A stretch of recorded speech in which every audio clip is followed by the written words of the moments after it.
हुजूर की जो बड़ी साहिबजादी है ना, सरकार की 4 बेटियां हैं। सबसे बड़ी का नाम है सैयदा ज़ैनब, उसके बाद है सैयदा रुकैया, और तीसरी है सैयदा उम्मे कुलसूम, और चौथी है सैयदा तैयबा हजरत फातिमा ज़हरा रज़ी अल्लाह ताला अन्हा।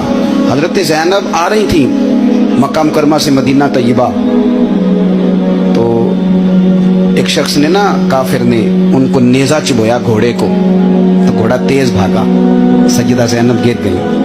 पेट मुबारक में बच्चा था, वो बच्चा भी आपका इंतकाल कर गया। कुछ महीने आप बीमार रही और फिर आप विसाल कर गई। मेरे महबूब के सारे खानदान ने, सारे खानदान ने कुर्बानियां दी। सैयदा ज़ैनब उस जख्म की वजह से इंतकाल कर गई। वही बंदा नेज़ा मारने वाला फतेह मक्का के दिन चेहरे पे नकाब डाल के आ गया और हुजूर के सामने बैठ के कहने लगा, बहुत बड़ा दुश्मन भी आ जाओ तो माफ कर देते हो।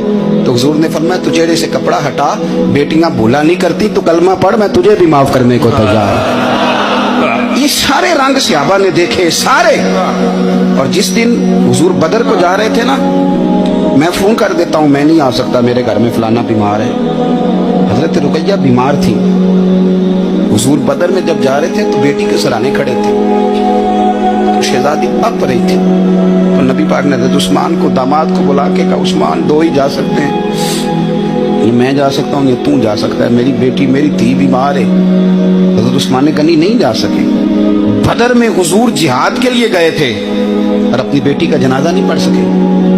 हजरत रुकैया को हजरत उस्मान कहते, मैं दफन करके आ रहा था जब नबी पाक सल्लल्लाहु अलैहि वसल्लम बदर से।